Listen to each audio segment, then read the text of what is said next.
आप सोचिए किसी दूसरे मुल्क में जाकर और ब्रादर इस्लामी मुल्क में जाकर आप अगर भीख मांगेंगे तो फिर क्या इंप्रेशन कायम होगा। मैंने 3 करोड़ बच्चे जो इस वक्त स्कूलों में नहीं जा रहे उनका जिक्र किया कि उनके बारे में कोई भी फिक्रमंद नहीं। 4 करोड़ से ज्यादा लोग भिखारी हैं, फकीर हैं, पाकिस्तान के अंदर और पाकिस्तान से बाहर। कि आईपीपीज ने एक साल में कैपेसिटी पेमेंट्स की मद में 9 खरब 79 अरब रुपए वसूल किए।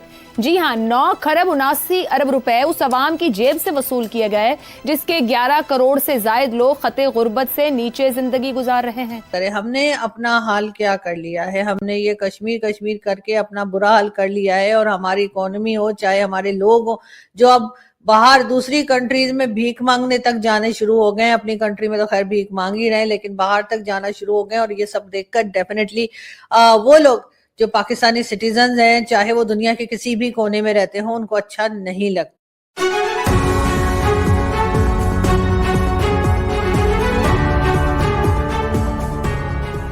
भारत की तरक्की का सीक्रेट सबसे बड़ा इंडियन इंस्टीट्यूट ऑफ टेक्नोलॉजी है। कंप्यूटर तालीम, टेक्निकल तालीम, स्टेम सब्जेक्ट्स की तालीम की तरफ तवज्जो, और इस वक्त भारत का जादू सर चढ़ पे बोल रहा है।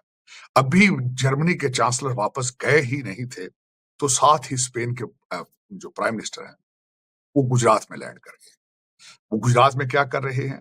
गुजरात के अंदर, भारत के अंदर एयरबस का एक प्लांट है, उसका इफ्तिताह किया है 9.9 बिलियन डॉलर की इन्वेस्टमेंट से। वहां से ना सिर्फ भारत अपनी जरूरत के लिए तैयारे बनाएगा बल्कि इनके पार्ट्स भी बेचेगा। भारत इस वक्त पूरी दुनिया का एक तवज्जो का मरकज बन चुका है। वहां पे अभी रिसेंटली जर्मनी के चांसलर थे शुल्ज, वो आए और 6 सबमरीन भारत के अंदर बनाने का उन्होंने वहां पे कॉन्ट्रैक्ट साइन किया। इस वक्त भारत एक सबसे बड़ा स्ट्रॉन्ग मॉडल है, ना सिर्फ पाकिस्तान के लिए बल्कि सारे एशिया के लिए। दुनिया की इतनी बड़ी आबादी, दुनिया में माजी के अंदर भारत को समझा जाता था कि उनकी आबादी जो है उनका सबसे बड़ा सेटबैक है, सबसे बड़ा बोझ है। उन्होंने किस तरीके से एक शॉर्ट पीरियड के अंदर इसको चेंज किया, इस लाइबिलिटी को उन्होंने अपॉर्चुनिटी में किस तरह चेंज किया, सिर्फ तालीम के जरिए। लेकिन हमारे पास इस वक्त अगर देखा जाए तो हर चीज को जिहाद के साथ जोड़ दिया जाता है, हर चीज के साथ इस्लाम को जोड़ के कारोबार बना लिया जाता है। क्या इसका कोई हल मौजूद है? क्या हम इसी सोच के साथ आगे बढ़ पाएंगे? क्या इसी तरीके से हमें IMF ही बेल करता रहेगा हमेशा? वर्ल्ड बैंक ने डेवलपमेंट अपडेट रिपोर्ट जारी की है। इस रिपोर्ट के मुताबिक रवां साल गुर्बत की शरह बढ़कर 40.5% तक पहुंच गई है। रिपोर्ट के मुताबिक पाकिस्तान में सालाना 16 लाख नए नौजवान सामने हैं जिनको रोजगार दरकार है।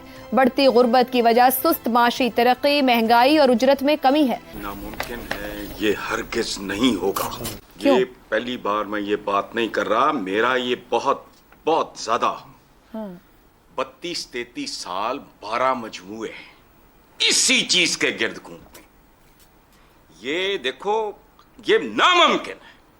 इस आदमखोर अवाम दुश्मन निजाम की मौजूदगी में अवाम की आसूदगी ख्वाब से ज्यादा कुछ भी नहीं है। और ख्वाब भी वो जो आप दिन को देखते हैं। जाएं कभी, अभी आपने एक आध इशारा किया, पूरा मुल्क इसको स्ट्रिप तो करें, कभी जिम खाना लाहौर का किराया ही मालूम करें। ये जो मगरमच्छ बघियाड़ हैं इस मुल्क में, उनको तो छोड़ो। जिम खाना, इसका किराया सालाना महाना पता करो। 3 मरले के घर जितना नहीं है। बैरूने मुल्क, देखो बात सुनो जी, किराया मालूम करें, बैरूने मुल्क अशराफिया के असासों का तखमीना लगवाएं। हम बददियानत और खाइन लोग हैं, बाहर से लोग इंगेज करो। 77 साल बाद डूब मरना चाहिए हमको बाजमात। हमारे आम आदमी का मसला क्या है? अगर 2 वक्त की 3 वक्त की रोटी ही मसला है तो वो तो फिर अंग्रेजों के जमाने में, मुगलों के जमाने में, सलातीने दिल्ली मुसलमानों के जमाने में। हमारा तो मुहावरा है 2 वक्त की रोटी, रूखी सूखी खा ठंडा पानी पी। नहीं होना, सब फ्रॉड है। देखिए ना, यूएई ने पाबंदी लगाई वीज़ों पे पाकिस्तानियों पे, तो ये कितनी बड़ी ज्यादती है, कितना बड़ा बेइज्जती है पाकिस्तान के लिए। लेकिन अब इदारों का यहाँ पे इम्तिहान आ गया है, हुकूमत पाकिस्तान का इम्तिहान आ गया है कि इन लोगों के खिलाफ सख्त कार्रवाई होनी चाहिए जिन लोगों ने इनको वहाँ पे भेजा है और ये साल से वहाँ पे ये गदागारी कर रहे हैं कि ये लोग जो उम्रा के भेस में जाते हैं सऊदी अरब और वहाँ पर ये दूसरी सरगर्मी में मुलव्वस हो जाते हैं गदागारी के, तो इस वजह से ना सिर्फ वो ये पाकिस्तान की बदनामी का सबब बन रहे हैं, रुसवाई का सबब बन रहे हैं, बल्कि जो लाखों लोग सऊदी अरब में काम कर रहे हैं, यूएई में काम कर रहे हैं, कतर में काम कर रहे हैं, ये दीगर जो गल्फ कंट्रीज हैं वहाँ पर काम कर रहे हैं, जो कि बाइज्जत बावकार रोजगार कमा रहे हैं, मेहनत मजदूरी कर रहे हैं, ये उनके लिए भी बहुत बड़े मसाइल पैदा कर रहे हैं। स्पेनिश प्राइम मिनिस्टर जो हैं वो भारत का विजिट कर रहे हैं और स्पेनिश प्राइम मिनिस्टर जो हैं उनके साथ पीएम मोदी के साथ जो है वो तकरीबन 4,900 करोड़ इंडियन रुपीस के प्रोजेक्ट्स जो हैं उसके ऊपर भी काम शुरू करेंगे, जो कि डेवलपमेंट के प्रोजेक्ट्स हैं और ये यकीनन एक बहुत बड़ा स्टेप होगा भारत के लिए। ये चले मैंने मान लिया, मैं मान लेती हूँ भारत क्योंकि हमें हर जगह से रोकता है, भारत हमें हर जगह